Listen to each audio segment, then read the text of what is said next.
Hey guys, welcome back to my channel. Today I'm going to be talking all about bugs in the garden.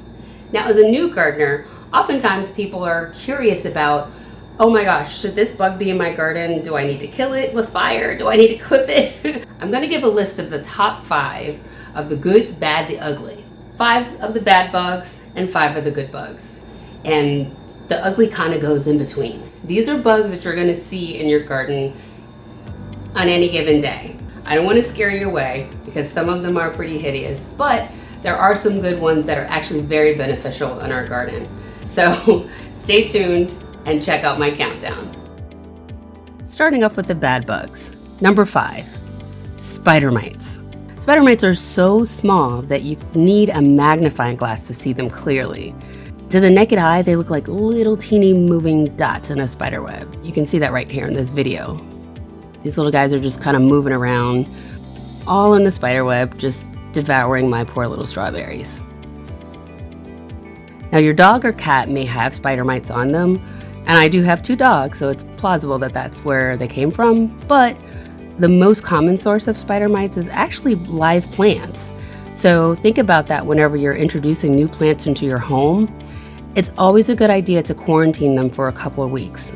Even the ones that you purchase at garden centers, anywhere you get new plants from a friend of the family, what have you, always just set them aside from your other plants because it can have not only spider mites, but any other kind of pest on them. So you want to protect the ones that you already have at home.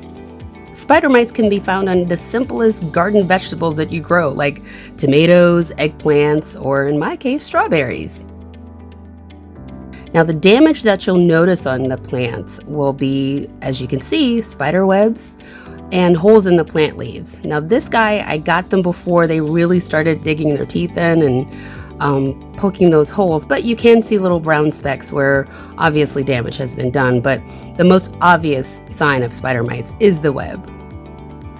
One of the best ways to get rid of spider mites, unfortunately, is to just chuck away the whole plant and start again.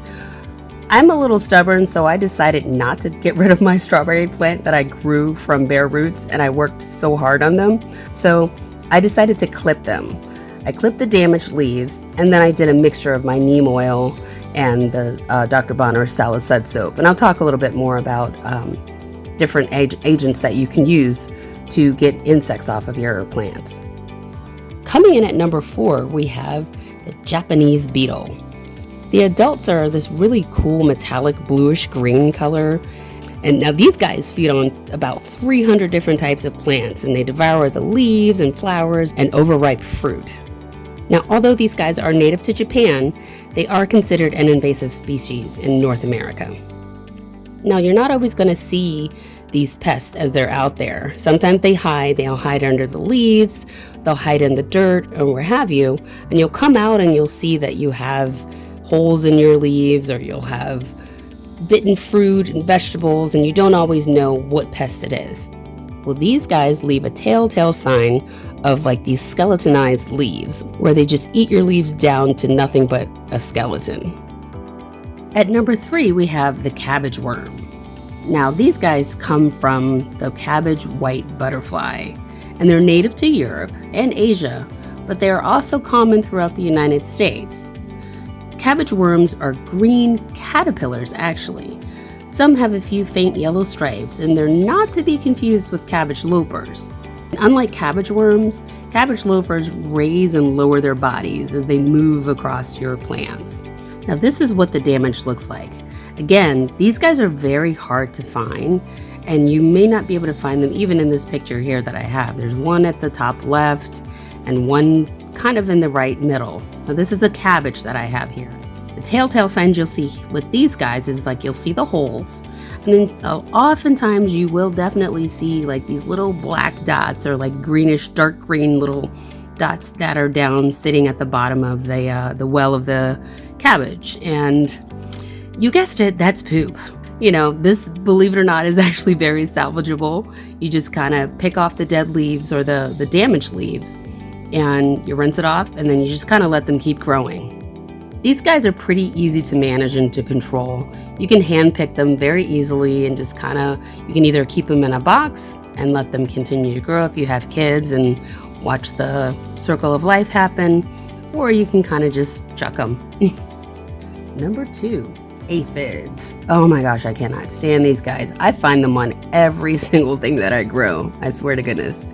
They have these little sucking mouth parts, and they only exclusively feed on sap in the stems, leaves, and in your roots. They're usually found in dense colonies and primarily on the underside of the leaves. They oftentimes lay their eggs under there, and they just kind of hide under there, and they blend in so well. One thing you can do to watch out for aphids, if you don't already see them in clusters, they are kind of small, but if you get up pretty close, you should be able to see them kind of huddled together. But you also notice that the leaves on your plants will start to pucker a bit. That's from them injecting their saliva into them. And not only does it make them pucker, it makes them become severely distorted, and they start to kind of turn this yellowish color. So that gives you an indication that you've got something going on, and it could very well be aphids.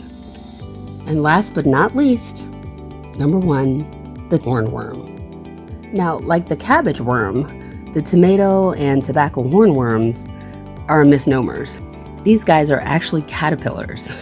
They come from a type of moth. This one is hummingbird moth, or the sphinx moth, as some people call it. Now, if you're growing tomatoes and peppers, or any of the nightshade varieties in your garden, 9 times out of 10, you have already, or you eventually will, run into a hornworm. Now, there's 2 kinds. I know, there's 2 kinds of this little guy. So now to tell the difference, the tomato hornworms have a blue horn at the bottom, while the tobacco hornworms have a red one. This little guy I found in my garden apparently is a tobacco hornworm, and he's feasting on my tomato plant. They begin feeding at the tops, and so you'll start to notice that the tops of your plants are going missing. You'll start noticing, like, where are my leaves? Where are my tomatoes and my peppers? And then over a couple of days, it will be devoured, or you will see these guys crawling around. These guys are not harmful to you, they are just harmful to your garden. Moving right along to our good/beneficial bugs. Now, these are the bugs in the garden that are helpful. Some of these may look a little off-putting, but I promise you they are going to be very helpful, and you are going to want to keep them in your garden.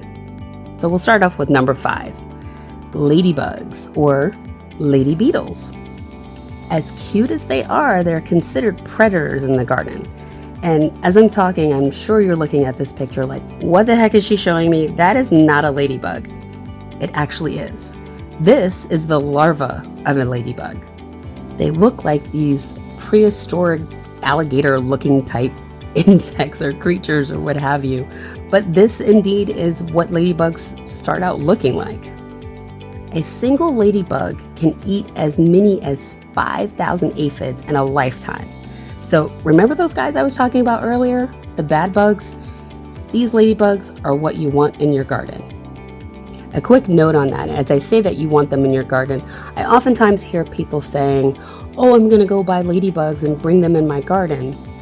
Unless you have a really bad infestation, the ladybugs are gonna starve. And the ones that you really want are the larvae, not the cute little pretty ones that I like. You're going to want the larvae because the larvae are ravenous and they're going to eat a lot more than the adult version. The adult ladybugs, if there's no food around, they're just going to fly away. So be very mindful when you're buying online and going to these garden centers and saying, hey, I've got this problem in my garden. I want to buy ladybugs. Just be sure that you have a really big problem and that you have enough to feed them. Coming in at number 4, we have the lacewing. And their name is synonymous with how they look because, as you can see, their wings look like lace.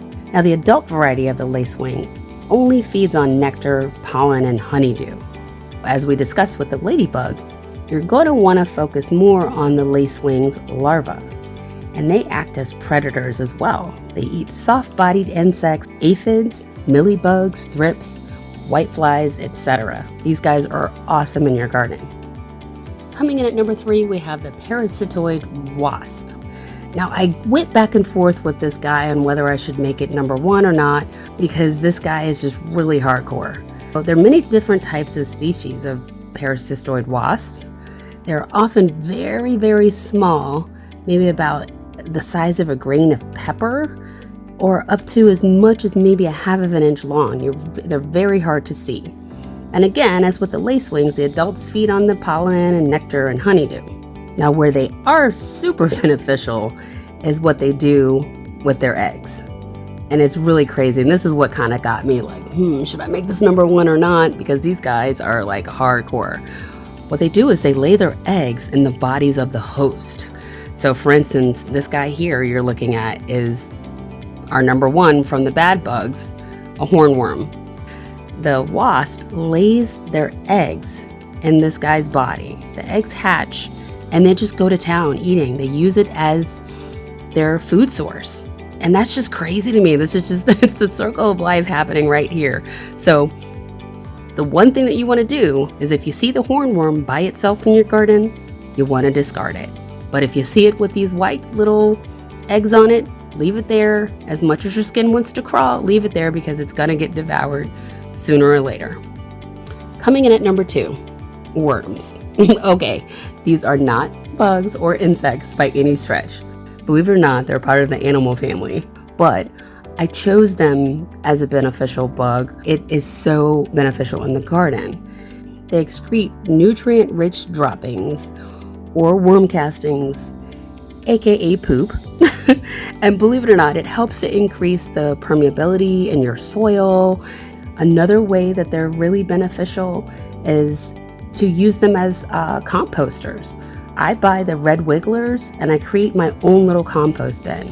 I will totally be making another video for that to show you guys how to do that. It's super cool, especially if you have little kids and you want to show them how to discard your food. They can make their own compost and it's a wonderful science experiment. And kids just love to hold worms and to dig in dirt. It's actually kind of fun. And rounding out our top 5 of good bugs, we have the honeybee. These are often called the masters of pollination, and in my opinion are the most beneficial bugs in the garden. They collect pollen and take it from one flower to the next, and it prevents you from having to hand pollinate. They're more efficient at it than we are, believe me. It's said that bees are responsible for 1/3 of the food that we eat. That's a hardcore right there, so that's why I had to make the bees number 1. I hope that video was helpful to give you an idea of what to look out for in your garden and how to handle them. Now, aside from the natural repellents of the different plants and herbs that you want to plant in your garden to help repel or attract, I do have these 2 guys here. These are my go-tos here. Now, I love this. It's called Super Clean Neem. It's a little bent because I oftentimes, it gets a little hard and solid, and so I just put it in some warm water to let it loosen up a bit. Now it is an oil, it's called neem oil, and I mix this, 1 to 2 parts of this, maybe a tablespoon or 2, and a gallon of water. I mix that as well as this Dr. Bonner soap. So that actually helps to deter and to kill soft-bodied bugs that you have in your garden. Now I will give you this disclaimer, be careful. I prefer to initially just hand pick them off or give it a good spray with the hose that you can just kind of knock them off. Sometimes I pay my daughter a couple quarters to pick off the cabbage worms for me, but keep in mind that these guys do kill soft-bodied bugs, and so in doing that, you may be also killing off the beneficial or the good bugs. But if you have a big enough problem and you're not going to the store to go buy the ladybugs or the lacewings, this is a very quick remedy that can help get your situation under control. I do about 2 tablespoons of the neem oil and 1 tablespoon of the soap and a gallon of water. And you just kind of spray it around. You can fill it in a container like this, and you just pump it, get it all pumped up, and then you just spray it around in your garden. Don't forget to spray it underneath the leaves. Remember, that's where oftentimes the bugs lay their eggs. They hang out under there. You saw those aphids in that one picture. They like to hide, and oftentimes they're green, so they blend in and it's hard to see them. So you just want to give it a good dousing. Another tip to keep in mind is that you want to do it first thing in the morning or late in the evening. Because if you do it during the day, primarily in the afternoon when the sun is shining, you can actually scorch the leaves and burn them. So you want to do it late at night. That's the same with watering as well, not just spraying. Another thing I like about this mixture together is that it helps to get rid of any powdery mildew that you may find on your leaves. black spot or rust that grows on your leaves. These are like your bacteria and funguses and stuff that grows on leaves. That's inevitable. It happens with temperature changes, the bright sunlight, so forth and so on. And insects also can help attract that as well. I hope this video was helpful. If you thought so, give it a big old thumbs up and go ahead and subscribe if you already haven't. Why haven't you subscribed? I'm gonna be doing more of these great videos with gardening tips and food recipes because I am a gardener who loves food. And if you want to see more videos like this, or if you have something that you'd like for me to cover, go ahead and mention it in the comments below. Hope to see you again next week. Take care. And as always, here's wishing you great eats and happy gardening.